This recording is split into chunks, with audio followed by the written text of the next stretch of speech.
Good morning, Hacksters! We've got a new Hackster Café for you. Welcome to Tuesday, and today's guest is Carlos Ospina of BotFactory. They make well, why don't you tell us what exactly you make, because I think it's really cool. Yeah, okay. So I guess first, thanks for hosting me, having this little space. But that said, BotFactory is a company located in New York City. We have been around for around 12 years. And what we do is we are pursuing a way to create PCB boards that are additively manufactured from your desk. And we bring like a series of advantages by doing that, including time, less waste, a little bit greener, cheaper depending on how often you use the machine. So it's very exciting. It's kind of a little bit of following on the trend of creating things using 3D printing. And that's kind of where we are. Awesome. So could you tell us a little bit about what exactly your machine does? Because at first glance, I thought this was just for printing different layers of conductive and insulating materials, but it turns out it also does pick and place assembly. Is that right? Yes. So the idea is that you can have, we actually used to call them factories internally, but people were not very accepting to the term. So the reason why we call them factories is because one of these printers can print several layers. So if you're trying to do a multi-layer board, you can print like first layer, and the second layer, third layer. And in the middle, we place insulation, so we can build like a multi-layer board very easily. But on top of that, we have a different head that will extrude all the solder paste in all the connection points where you have like pads and things like that, where you're going to be placing components. And we have another head that will do pick and place. We have a camera on board that does the offset correction or rotation correction. And then we place all the components on top. And to kind of complete the circuit, we also have an onboard heat bed that will heat the circuit up, and it will just pretty much refill your solder paste. And what you get out of the machine is a working circuit in one go. So that's why we call it factories, because it actually does the full process of it. That is so cool. And I was talking to Afnan from your company who mentioned that the materials that you use, not only are they tailored toward speedy production, but also that they happen to, like, the materials themselves are a little bit less, I guess, environmentally damaging than a lot of the traditional ones with the like acid baths and such. Yes, I mean that's one of the big points of what we do. So it's a little bit of environmentally sustainable production of PCBs. So I guess when you think about it, the PCB manufacturing process requires to produce boards that are really strong. So the process will put a board, like, the little, we call them substrates, which is like the flat areas where you're going to be putting your traces. Those things have to go through tons of heat. So they can be exposed to something like 400 degrees Celsius for sometimes hours.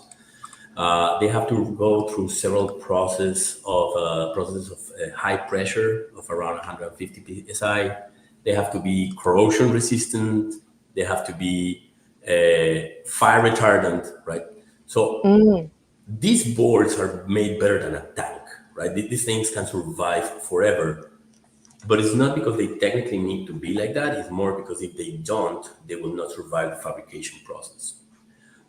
So when you take these boards out and you put them inside of a phone, and you can use it at length, right? Eventually, this phone will become old and you'll have to dispose it.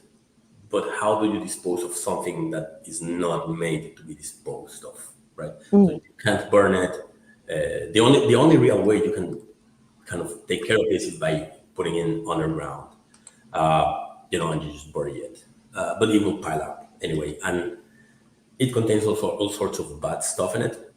So to come back to the question that you were asking, right? Yes. So, or the materials that we're using are mostly organic and silver, and that allows us to produce boards that are functional in a way that you would expect to replace like a normal board.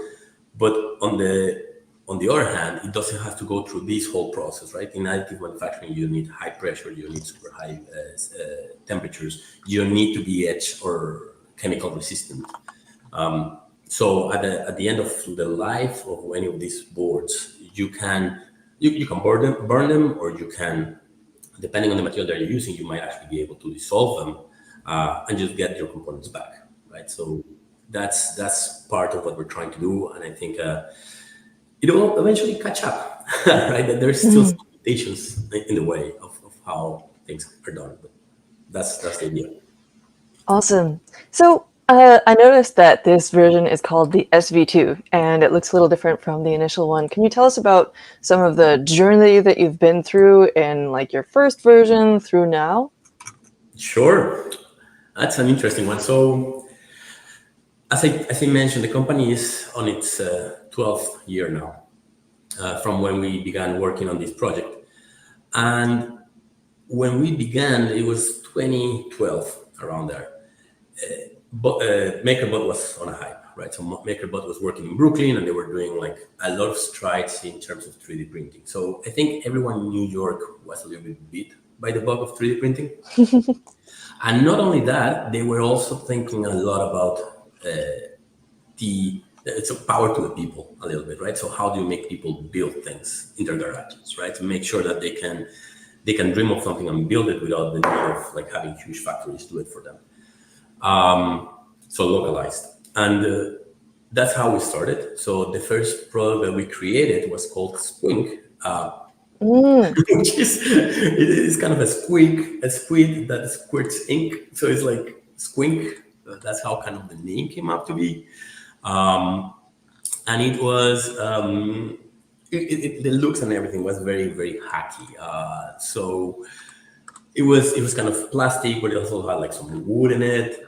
And we actually were trying to make this as budget friendly as possible. And if you have seen us around, I think you might have had the pleasure of seeing us in one of the maker fairs. So we used to go to maker fairs very often, and that was kind of our crowd. And we were feeling all the energy from the people that would go there, and they would actually give us ideas. They would tell us, well, you know what, you could do this differently. You could use this new type of connector. You could use this new technology and things like that. It was very interesting. And we sold that product for around, let me see. So we launched it in 2015, and we sold it until 2018, I think. But there were two main reasons why we had to move away from it. One, it didn't have the resolution that we needed. So when you talk PCB, we're talking about, very small traces, very accurate, good conduction and all that, which is kind of in opposition to having something that is budget friendly in many cases, right? And the second thing is that we also kind of started to understand that hackers and makers, they're a great crowd to mingle with because you learn a lot, but a lot of them will not want to pay for things that are built, like they want to build them themselves. So as a company, growing in that field is hard because you kind of definitely need to sell, right? So it kind of just ended up in a fortunate accident where we were invited to a trade show in Berlin. And I remember this very clearly. And we were sitting there and we had like the machine doing things. And someone from BMW comes and sees it. And it's like, okay, so how much is one of this? And we were selling those machines for like $5,000, right? He looked at it and was like, $5,000, give me four. And he understood we were selling in the wrong market, but no, we're cheap.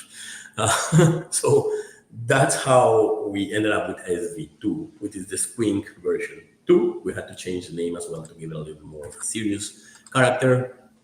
And we started moving into like higher precision, right? Enclosed, more professional looking and the likes, right? Yeah, and even with this one, you have 3 different versions. Is that right? You have a starter one, an enhanced one, and what's the here we go, and the we have the professional. professional, the enhanced, and the starter. And the idea is that we give you a path to grow, right? So if you start from the starter, is what you would use, for example, in a high school, right? That's where you would, you get started. You can print some circuits, not necessarily super complex, but complex enough. You can have LEDs blinking, and you can have maybe some just basic logic happening. And as you become more skilled, let's say, you would probably start dealing with smaller chips, like things that are smaller, like pitch, so the separation between the pins is smaller, and you will start playing with more layers as well. So you will start going to, for example, 4 layers or 6 layers, and then you start going towards the professional. Oh, here you have a good comparison between the Sprint and the SV2 as well. So you have these two edges, right? At the ends, you have a basic end for the starter, and as you progress and you become more professional, you become a professional user. And it's just how complicated a circuit you can build with this tool, right?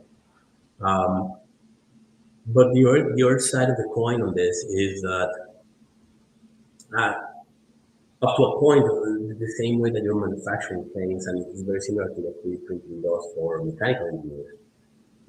You kind of have to follow certain rules if you want to, for example, do injection molding, or if you want to do thermoforming. Like, there's certain rules, and you have to define for those rules. In our printers, you can break a lot of rules that are meant to be, respected when you're doing a traditional PCB that you can get away with. So that's kind of what you can meet when, like, if you see like an article that we have where we printed on a coin, and this is back in the day when everyone was talking about Bitcoin and Ethereum and all this. We kind of came up with the BotCoin, right? Which is Botcoin. right? It's like, okay, can you print on a coin? And you certainly can, because of the additive nature of this type of printer. You can print on most anything that you can think of, as long as it's not super porous. So if you're trying to print on a sponge, you might not have a lot of luck because the inks will get sucked in. But otherwise, you can print on it. And the interesting part about that is that it opens a whole field for working on, for example, printing on glass. So can you, for example, add antennas to a glass, or add maybe solar cells to a glass to capture the solar light, right?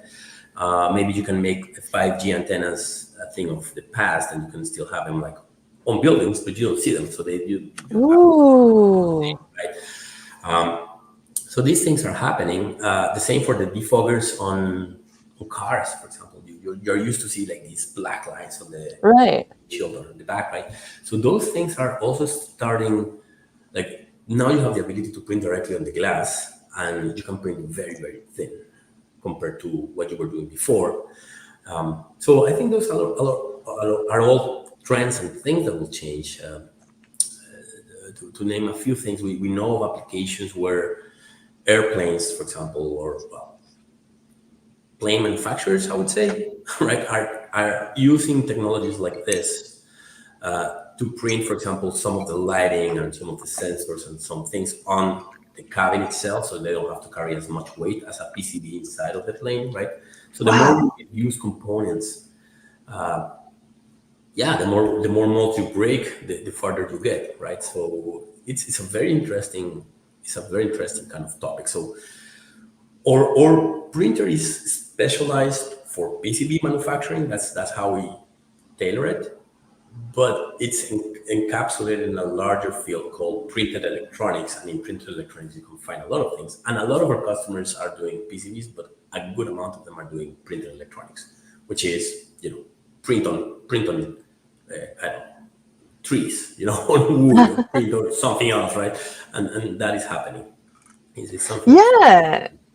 So one of the really cool substrates that I've heard of is this. There were some researchers who decided to make a PCB substrate out of chitin from shrimp shells, and that's one is really exciting to me specifically because, like, you're reusing this industrial food waste and using that sort of waste material in order to create PCBs. Plus, it's biodegradable and organic. And I think Afnan at least was aware of this one, and you might have some samples from Jiva Materials, who are another like biodegradable, recycled substrate, Yep. and the possibility Yeah, so yeah. Yeah, and it kind of comes back to what I was saying, right? Regarding the way that PCBs have been manufactured in the past, and the opportunities that are being opened in the future. And a good point is bringing up Jiva, right? So Jiva is working on this cellulose-based PCB substrate. So they managed to make this substrate based on what we would call like non-processed materials, right? It's processed to a degree, but it's more natural.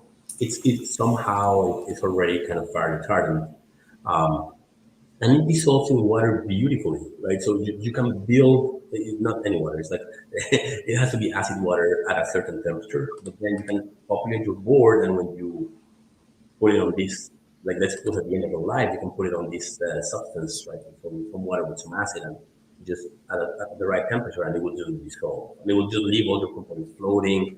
And because we're printing with silver, it will leave pretty much allow us to recover the silver as well. So those are like some of the things that are very interesting. And I know Mm. that there are, because we're working with some other universities that are doing work in the same kind of in the same direction. It's very exciting. Like when you think about the opportunities that are being opened in terms of reusability, recyclable, how recyclable things can become, some special properties, right? So some of these materials can be super good at getting rid of heat, Mm-hmm. transferring Mm. heat, when technically FR4 or most of the substrates that you use for traditional PCBs are not. And it's one of the main reasons why you end up blasting the server room with air conditioning, because you really have no way to transfer the heat out in to a I don't know, heat pipe or something like that. You literally have to just cool the whole room. So these are like interesting advancements that can make a big difference in the way that we're using electronics in the future. Ooh, yeah, I hadn't even thought about the heat dispersion issue. Another place where that sort of ties into sustainability, you don't have to spend as much energy like heating or cooling the space. And of course, with the dissolvable materials, it leads to more reusability. And even like, if your company, it makes me think about if your company goes out of business or you stop producing or supporting a product, and if people can reverse engineer it by like just dissolving the substrate, it would make that process a lot easier. Possibly you might just Yeah. end up with a rat's nest, but like reusing components, there's a huge industry, of course, in like reclaiming gold and reclaiming components for use, and it just like makes all of that so much less toxic, especially if you don't have to use like solvents that are super harmful. Anyway, Yes. oh, so much to think about. This is so cool. I'm curious. You mentioned printing the heating. What do you call them? Car defoggers inside or on top of the windows. But I wonder if you've done any of like printing inside of glass or anything like that. If that kind of thing is possible, it may Yeah, and already as be a matter done. of I fact, don't know. it's being done. So that's Oops. actually not necessarily on work. But if you look at a lot of the newest cars, I would say 2024 models, I definitely invite you to look at the windshield in the back and see if you can spot the lights. Right, most of them are gone. Wow.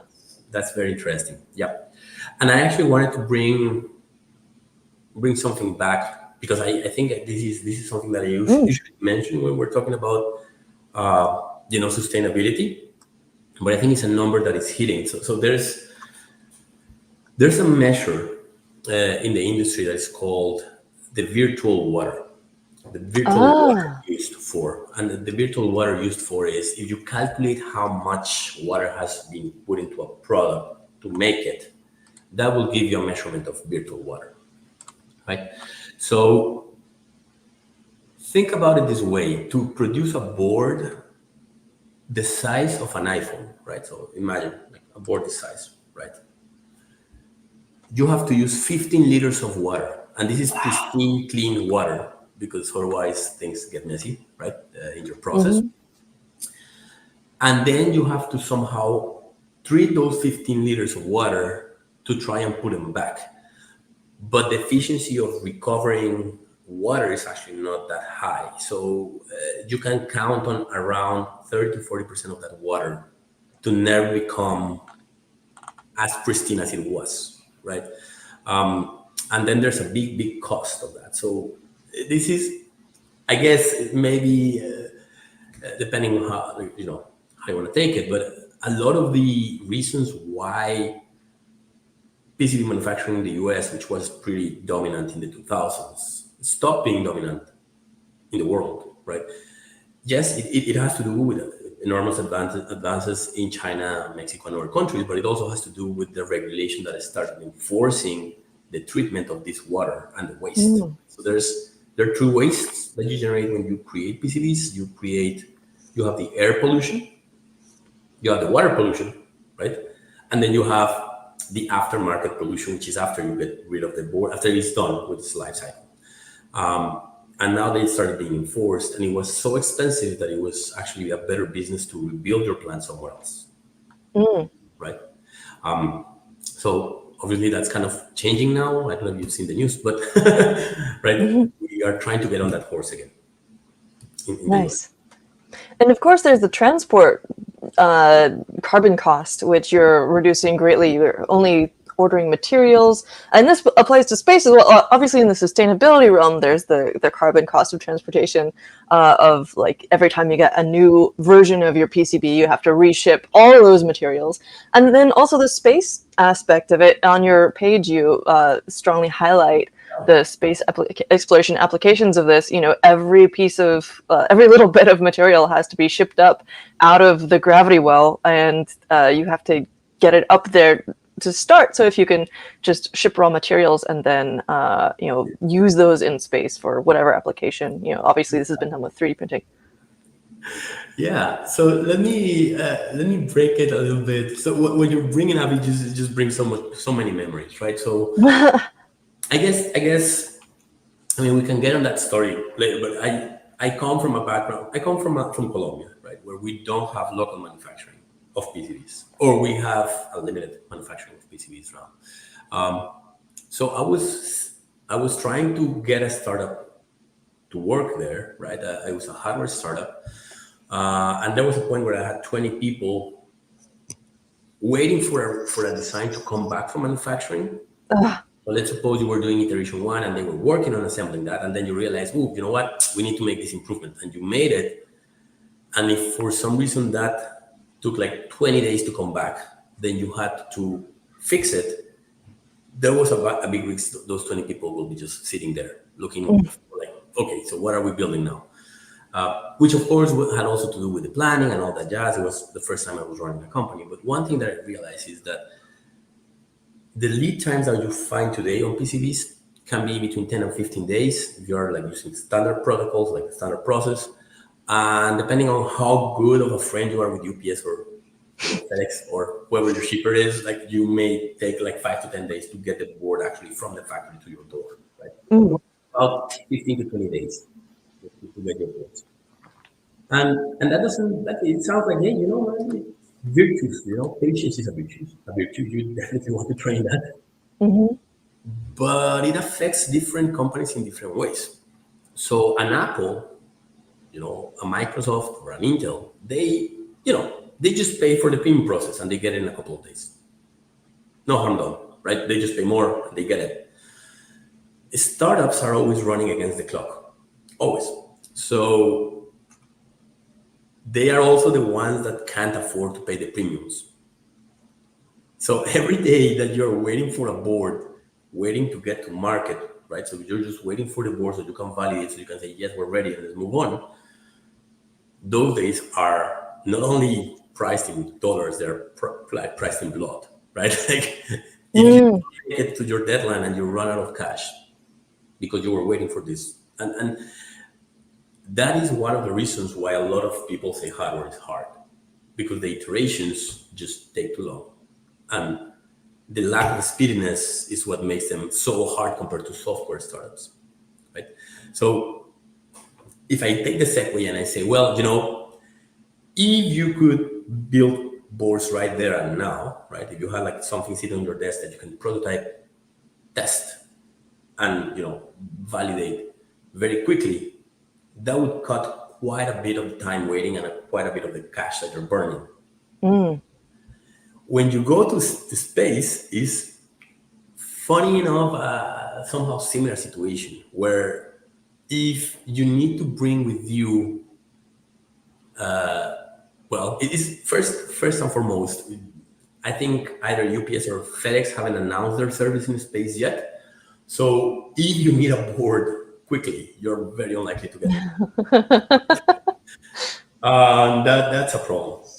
But the second thing that happens is that what happens today is that you, for every board that you ship to your mission, right, you will bring with you 3 times the same circuits just in case, right? So Right. the ISS, right, they have 3 times, like you have a PCB that will light up or like they turn on and off the lights in your bathroom, say. Well, you'll have 3 of those, right? And that is weight. And as we know, the more you have to ship, the more expensive it gets, right? So the less you can put other things in there. So yes, the idea is that you can start building things in space instead of bringing them directly from Earth.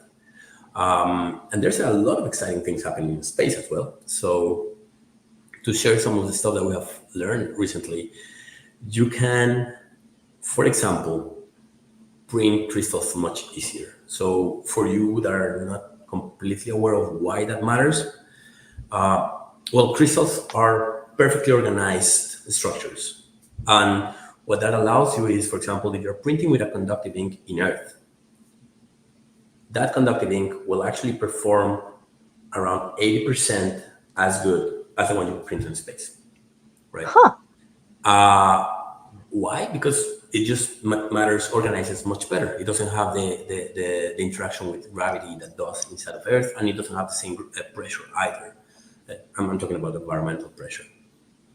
And maybe the conductive ink is not necessarily the best example. The best example really is the substrates. So when we print the substrate in Earth, we have like this, it's a photo cured polymer that ends up being like an acrylic. You can think of that like a type of acrylic. That acrylic has a lot of imperfections. Like when you look inside of it with like a nuclear microscope, right? So when you can see like the little details, you'll see a bunch of cracks, and you will see a lot of mess, right? Like it's like disorganized. It has the perfect shape when you look at it from afar, but it's not perfectly organized. When you print it in space, it becomes close to a crystal, and the reason why it matters is because crystals are perfect or very close to perfect conductors of thermal energy. So Ah. while that insulator or that insulating layer is printed in Earth and it actually behaves as an insulator, but it's not really good at conducting heat, when you print it in space, it becomes. So that's interesting. And I will not get into the topic of, well, can you print, for example, diamonds in space? And then the answer is, yeah, much easier than here. Fiber optics, yeah, you can get much better fiber optics in space than you can get here. So yes, it is. It has a big opportunity for, how should I say, colonizing, right? So the technology that we make at BotFactory, which is the miniature factory that creates electronics, it has a big Mhm. for colonies that are going to the moon, right? So we humans depend on electronics a lot these days, right? Mm. So yes, you give them a way to survive, but that is for exploration and colonization. But there's a second side of that same coin, which is what can you do in space that will be better for Earth applications? And then there's a lot of advantages that you can get from there as well. So space is definitely interesting for us. Wow, yeah. I had no idea about the crystallization part of doing it in microgravity or zero gravity. That is awesome. And then there's that's so fascinating. Okay, I'm gonna get off the screen again. I would love to hear. Oh man, we could talk about just that for ages, but we're not gonna. I have more questions for you. Let's see. So, back on the engineering page, actually, there's one aspect that we haven't really talked about yet, which is security and privacy, based around what you're working with, and of course the part of red tape with shipping and stuff. But I'd love to chat about the security aspect of using a system like this, and what have you found, working with different companies and universities and stuff. Yeah, where do you see this applying, and how does it help? Well, I'm going to say there's like three things that make that security realm very good for us. I guess the first one, and it's probably the most obvious, is that you don't have to send your design to a different vendor. And well, there are vendors among vendors, right? So some of them are better than others, and some of them are super trustworthy. But in general, a lot of the, I'm going to say, defense contractors, for example, right? Or if you're working on something that is, let's say, that is very good in its science, but it can somehow be replicated by the way you develop the board. You don't want anyone printing that, right? You don't want to send this to anyone, at least until you have it patented or protected somehow. So the IP management is one part of it, because if you're printing in-house with one of our printers, you don't need to, right? Like you can do all your R&D, you can eventually get to the final product, you can patent, and up until that point, you haven't exposed any of your research to anyone. So that's one of the important points.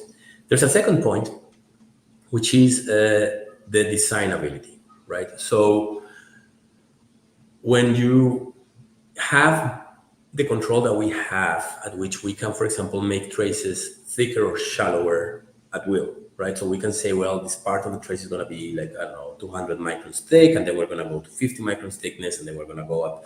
That will give you a very specific signal pattern. So what I'm trying to say is, if you, for example, place a resonator that is creating a wave of a megahertz, right?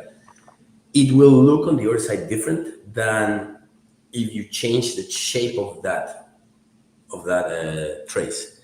Huh. Why is that important? Because you can sign all your designs while you're printing them.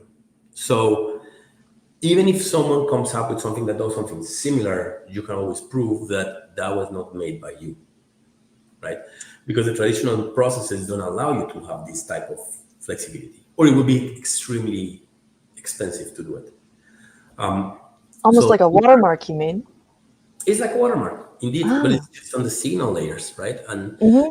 And that also gives you access to things like, for example, you can. It's just a full game, right? So you can say things like, I may be able to design lines that are good at reading from, but not writing to, right? So, for example, you can embed fuses in traces like that. Ah. And then there's like the one dramatic that I actually love is, because, that's for last, is if you print, for example, because now you can print on different types of substrates. So what if Mm. you print on a very thin lattice of crystal? And we come back to crystal, right? And it's very small, very thin, and you have like your circuit built on top, and you have like a little vibrator, like a something creates vibration. Mm-hmm. The idea of this is that, for example, you place this board inside of a top secret aircraft, right? And this is flying through enemy territory, and for some reason it gets shut down, and all your secrets are residing in this board. You can start that resonator, and it will shatter into pieces. Whoa. Okay, so I'd love to recap that, because we're having a little bit of an audio issue, and I've noticed that, like, if I make a noise, sometimes it fixes itself. But unfortunately, I didn't catch most of what you said there. But it sounds really cool. So I'd love to. I've said some stuff, and hopefully we'll be able to make it sound really Yes. good. Okay, so what I was saying is, if you print on a very thin lattice of crystal, right, and you have a little resonator there, you can actually destroy it at will, right? And so it will shatter the same way you will shatter like a glass, like, or something, right? So that is important if you want to have some sort of circuits that can be destroyed at will, and that gives you an extra layer of security if you want to protect the IP of that specific circuit. Does that make That's sense? so cool! Like a self-destructing circuit. That is so awesome. Wow. There's so many different. I feel like I'm not even formally trained as an electronics engineer, but I feel like there's so many ways that materials scientists could dig into this and make things that are completely mind-blowing. Oh my gosh. Wow. Yeah, Thank. and I think in reality, Mhm. we're just at the beginning, right? So let me float this idea, right? So what is ahead of us as a company is first convince. So we have sold plenty of these machines. So there's like 700 machines in the market, right? Already sold. But we still have, every time we talk to a new electrical engineer, we have to convince them of a series of things, right? Like, okay, this can actually do what you want, but not only can do it can do it reasonably well. And then there's a lot of functional and non-functional requirements. So the functional is, well, can you connect, chip A with chip B? And most of those we do.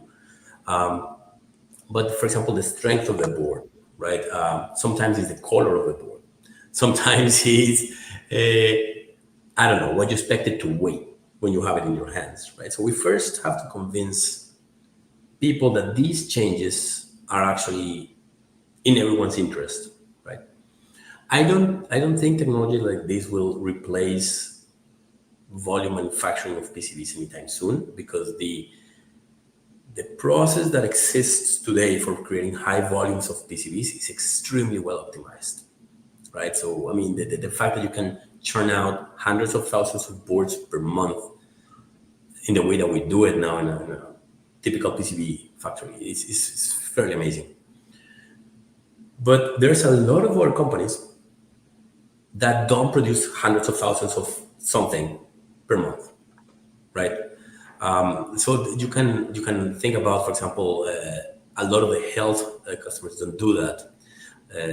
Like smaller companies that are coming up with new products, they don't do that. The Air Force doesn't do that, right? It's not like they have hundreds of thousands of something that they will need to print. So there's a lot of use cases for smaller volumes, and I think in terms of waste, the worst waste comes from when you produce small volumes. Like when you have like optimized high volume, then it kind of dissipates, right, in the volume. But the smaller volumes are much more beneficial using, or like we can help them much more, right? You can make things cheaper, faster, less polluting, like greener, right?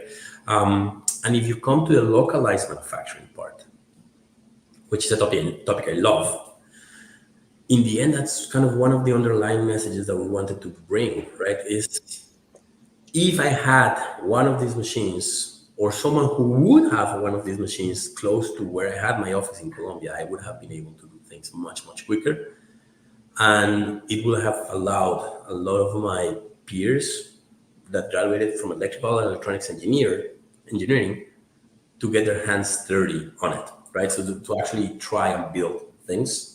But because the difficulty to access one of these production facilities was so high, a lot of people just skipped it and they became like software engineers or something, right?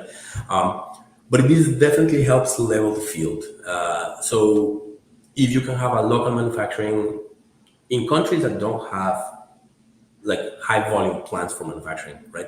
And then I'm talking like a lot of countries, really, because there's very little. Like if you look at who has high manufacturing, you have China, you have South Asia, pretty much, and America to an extent, and a little bit of Europe. Just like very small places. The rest of it is already very centralized in China.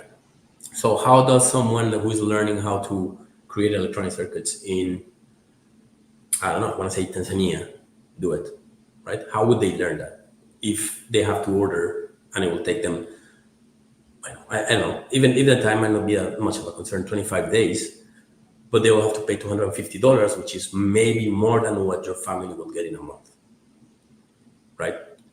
So how can you flatten that a little bit? And how can you bring localized manufacturing at a reasonable price so that smaller companies, students, young professionals, small runs in reality can be made efficiently, and then who knows, right? Like then they might come, they may have like the next big thing in Africa, and we just haven't been able to see it because we don't give them a chance, right? So Yeah, anyway, interesting. absolutely. And I wonder if you'd be down to speak a little bit about the ways that universities are currently using this. Like you mentioned, just the ability to learn without such a huge investment. It takes that investment so far down that like it makes it so much more approachable, and accessible to people. So yeah, you are doing stuff with universities. Would love to hear about it. Yeah, I mean, I think, well, okay, so yeah, universities are by far the more fun customers because they are not afraid of making mistakes, right, and trying things. Um, but I would say a lot of the progress that is happening around the field of additive manufacturing of electronics is coming from them, and you can find things like, for example, a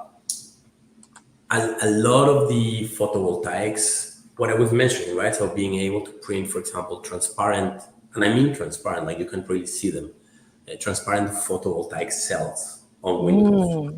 It's something that is being done. Actually, I can mention one. I know there's many universities working on that. There's a lot of work in sensors, tiny little tattooed format sensors like stickers that you put on your arms. I think you already have seen some of those. I don't know if you've seen like the latest, the newest diabetic like sensors that are not necessarily pinching your fingers, but they're like these little stickers. But there's a whole breadth of sensors being developed in universities like that, like for sugar, for some like detecting some of the symptoms or some of the things that of, for example, if you are in a radioactive environment, right, and so that it can tell you when you have been exposed, right, and things like that. But there's a lot of, I think there's a lot of things that are changing. So that's very interesting. And okay, materials science, quite a bit. Like what I told you about, like the universities, like Stony Brook is, for example, working also on an ink that is actually can create very very strong substrates. So that will allow us to create a little bit more of a stiff, more tank-looking substrates, right? Like the what people are used to see, like they're like not flexible and very very strong, but they're all based on bamboo, right? Like Cool. right. So I think we're just really on the verge of things. A lot of things are happening, and like it's cool to see like the applications. Yeah, I mean, I could go on hours, right, on all the little papers and not little, like important papers, but a lot of Yeah, them yeah. on sensors and new circuitry and things like that. So definitely keep an eye on photonics if you haven't. The integration of electrical signals with optical signals to because copper is kind of at the end of its life cycle, and then not life cycle, not for real, but you can't really transfer faster than what you are doing it right now. So we need to move to optical inside of a board. So you need to start connecting your RAM to your CPU to your GPU with optics, and that is also happening via new materials. So yeah, there's a lot of things. Of course, Jiva material. This is kind of how it looks, right? It looks like Ooh. a board, right? So I don't know if Uh-huh. you can see it. It has like some lines that we printed. These are like mostly for testing conductivity, uh, right? So these dissolves very well. So someone brought this next to me. So you have like flexible materials, so you can start printing things that are very good, like like you can flex them very easily, and this helps a lot with wiring. So uh, putting together things will be much easier and will be much lighter. And the interesting thing about additive is that you can do multiple layers. So before it was kind of expensive to do a single layer, and it was worse if you were doing two layers, and then it would stop around there. We can do like 16 layers on one of these, no problem, Wow. right? And So it stays flexible. It doesn't like crack. yeah, it stays flexible. Amazing. It depends on how much ink you apply on it and what type Uh-huh. of ink, because there's also inks that are more flexible than others. There's work on like stretchable inks for like garments or stuff like that, right? So it's like Oh, and of course, yeah, and the design factors into that as well. You see, like, you can make them so that they look more like a living hinge. They're more flexible. You have an article that you shared, which I think is really awesome, about just taking the substrate out of the equation completely, like printing onto Kapton tape and then basically peeling the circuit off of it so that you don't even have that like thickness of Kapton tape on there. This is just ridiculous. I'd love to hear some about this project. sure. I mean, this is what we call substrate-less. So there's two ways of printing. You print on top of a substrate, or you print without a substrate. When you print on a substrate, you actually gain a couple of things. For example, if you're printing on something very steep, like an FR4, like what I'm going to show you here, right? So this is an FR4 board, and then you Sorry, one print it on second. top of it, There we go. right? So it's thick, it's strong, right? So parts don't go flying, right? And you can solder onto this fairly easily. So then you gain from the substrate. But when you do substrate-less, then you gain a lot of flexibility on the shape, the geometry. You know, you can make things conical. You can, I mean, technically you are on the 3D printing realm at that point, and then you can print all sorts of different things. And this Arduino pretty much presents it, right? So it has like some true holes that were 100% printed, so no need for drilling, plating, or anything like that. It has two layers, so we printed on the bottom part and the top part, actually without ever flipping the board, right? It all happens as you're printing upwards. And it's very simple, right? So like you just upload your, like literally you upload your circuit and then you start like printing, right? The thing that we're improving now is the speed on how fast can you get to that. Because every time we print, we're printing around 4 microns thin, right? So 4 microns, so 4 thousandths of a meter every time we pass. So if you need to print 2 millimeters, that's going to take you some time to get there, right? In thickness. But it's a matter of time. And when it's time, it's relatively easy to engineer, right? So you just have a faster motor or faster processing and things like that. So we are in that So process. much power in terms of like radio configurability, where the thickness of the traces itself can affect the circuit. Yes, and also there's another interesting thing that is coming our way, which is repairability. So the yield on PCBs on large factories is really, really high. Or I mean, actually, it's really, really good. I should say the other way around. It's really good, right? And the reason why it's very, very good is because they sacrificed a good amount of, like they take your design, they put it through the process, smaller like simulation of the process to learn, for example, how long should it be in the acid, what heat should be applied, you know, where are the risky points where you have like thinner traces and things like that, right? And they will learn that, and then they will run the 10,000 units batch, right? So in those 10,000 units batch, usually you get most of them right. When you're printing boards like this, you print it once and you need to make sure it's right, right? Because it's super low volume. So there's a new technology that allows us to probe all these things automatically, like every single trace that we print. And then once we are 100% sure that they are at the right level of resistance, we can print the next layer. When we find there's something wrong with the resistance, we can actually diagnose if the problem is coming from the inks or if the problem is coming from one of the nozzles not printing properly or something like that. And we can actually correct it on the fly. So we can come back and say, well, we need to increase slightly the thickness of the walls of the insulation and fill them up a little bit more with conductive, which can happen if, for example, you're trying to look for impedance matching and some traces slightly longer than the other one. Then we start doing those type of adjustments. So it's quite flexible. I think sky's the limit, really, on what you can do once you start printing the PCBs. But I think it's definitely a good opportunity for us to start correcting a little bit what's happening in terms of sustainability and the cost for smaller companies for low volume productions. So yeah, it's an opportunity. Right? Absolutely. That concept of probing between layers and testing between layers is just mind-blowing. This is really this is an incredible chat. There's so much that you're telling me that just lights my brain on fire, and it's amazing. I'd love to, like, this in particular makes me really excited about applications for healthcare and just like, so since 3D printers became more of a thing, at this point dentists have 3D printers in their offices that they can use to make like a crown on site, and then you can get it installed the same day.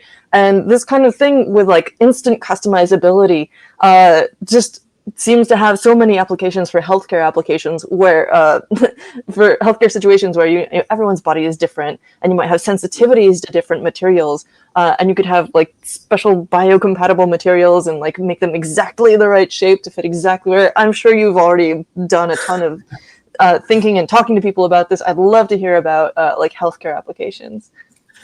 Yeah, I mean, with healthcare, it's a little bit about tuning. That's kind of the easy way to think about it. So, I guess an easy way to visualize this is if you have a certain patch, right, and my that is meant to detect something from a skin, right.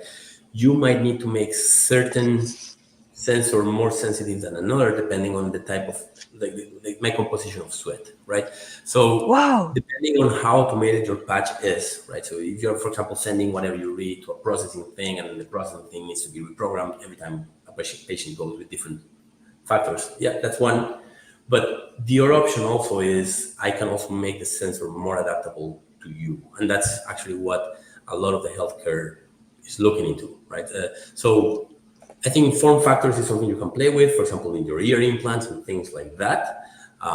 But I think where the electronic part of or the additive manufacturing parts to play really an interesting point is on sensor development that is tuned to you, right? So how it reacts to you, so that you are not within a statistic, but you are actually saying, okay, this person actually, when it goes above this specific threshold, then we can be certain that it has this type of disease, right? So that's one. And the other thing that happens is you would think that health, like there's a lot of companies that are developing new types of sensors. So, for example, a lot of them don't want to produce these sensors in batch. Like they don't want to order like 100,000. They're probably running like the the study, right? So they probably just need 100. So in that case, it's much better for them to print them and get going with the study than sending a batch of 1,000. And that's kind of another application where health is kind of improved the For development of it. sure. Right, when you're designing a study, even during the design process where you're trying to like figure out how to mount the sensor or like how to design the sensor so that it works best, you could iterate so quickly. Of course, and I do want to make sure we're coming up on the end of our hour here, but I would love to go a little further with that. You mentioned in our emails the potential applications in designing and manufacturing chips, and that seems like something that definitely needs to be talked about. So I'd love to hear about that. Yeah. Well, I think there's. I think everyone is aware of how chips are becoming more chips of chips, right? So now, before it used to be that you had like a monotonic single die that you like just run wires out of and create like the chip that you actually see that has the legs that connect to your board.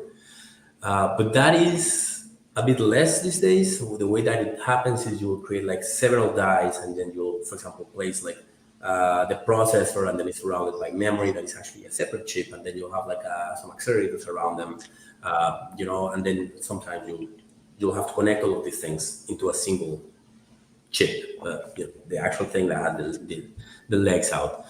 So the way they do it is all these chips are manufactured using the standard process. And then at some point, they are brought onto what is called an interposer, which is, you can think of it as a very small PCB per se, right? And then you place those chips there, and you just have super high density connections. So you have tons of wires running between the CPU and the memory, right? And Mm-hmm. the interposer is technically a multi-layer board with several layers. It's also manufactured in a process that is similar to the process that was used during the chip manufacturing. And when I say similar, it means like imagine similar materials maybe, so that when Mm-hmm. you heat expansion or heat contraction, things like that, they don't deform and they don't end up breaking things inside, right? So those kind of things, that's how it works. But if you, on a simplistic point of view, what you're doing is just taking a PCB and making it smaller and interconnecting all these components, right? Right. So it's more like what is happening. Is it the PCB getting smaller or is it the chip getting bigger, right? And it's like we're just getting into like kind of these in between. But a very exciting part of this is uh, integrating photonics has been like it's something that is being desired for a long time because photonics have I would say just it has a bunch of advantages, but there's three that are very important. One is you can transfer tons of information or much more information that you can on the same area space of a copper line, right? So you have just much higher bandwidth. The second one is you don't generate heat when you are doing this, like on the transmission process at least. And the third one is you don't have EMI interaction. So EMI is like, when you have like two lines, when you have copper here and you're like sending a very high frequency line signal here, there's a chance that there will be like electromagnetic field happening here that will go into the second line below it. And then you have what we call crosstalk or things like that, right? So you have noise going from one line to the other. That doesn't happen with optics either, right? So those three things make it a very good solution for high bandwidth requirements, like, for example, what you see between a chip, like a CPU and the GPU, or the CPU and the memory, or some of the accelerators, sometimes even between boards, right? And adding fibers to an interposer or a PCB has been very, very, very hard, but we can actually do it relatively simple, also using like the additive manufacturing process. So the idea is that you have essentially, it's the same process for multi-layers, right? Except that in one of your layers, instead of copper, you have a material that can work as a fiber optic, right? And I think I actually have a picture of that. I think, let me show you how it looks. So if you can, I think I sent you a link. Aha, yes, I'll pull it up. Got it. 1 second. Sure. Here we go. So, yep. So you just scroll a little bit lower, right? Ooh. Right. So what you have is you have a mix, right? So now you have a hybrid between what a PCB is like, where you have all the yellow conductors, right? You have the light yellow being the insulation layers. And then you have the blue things that are like the little windows where you have the fiber optics running from one side to the other. And this is seamless. Like this can be done like relatively seamless compared to modifying a very, like, for example, trying to do this with a traditional PCB process is actually really, really hard. So what we believe is this will enable at least, I'm going to say super high, what we call high speed computing, right? High performance computing. It will allow them a chance to start playing with this and get going, right? And that's why it's important for chip manufacturing, because right now, one of the things they're trying to figure out is how do they start working with photonics embedded inside of their chiplets. And chiplets is like this collection of chips inside of connected to an interposer. So that's kind of one of the things that we are also looking into and hopefully getting across that bridge. We're working on a solution for this with Cornell University as well. And yeah, we'll see. I mean, if we manage to make it work and nice and shiny, I'm pretty sure first it will look very good in pictures. It will be Instagrammable, but also I guess I'll share my findings soon. For sure. This also makes me think of, you could embed LEDs for it, like inside of the PCB, and just use these as light pipes to like pipe light to the surface. Obviously, that's less exciting, I think, of an interesting application, but like, for durability or things like that, this LED cannot come off or that kind of stuff, You can never understate the power of the looks. If it looks cool, it'll probably sell better for sure.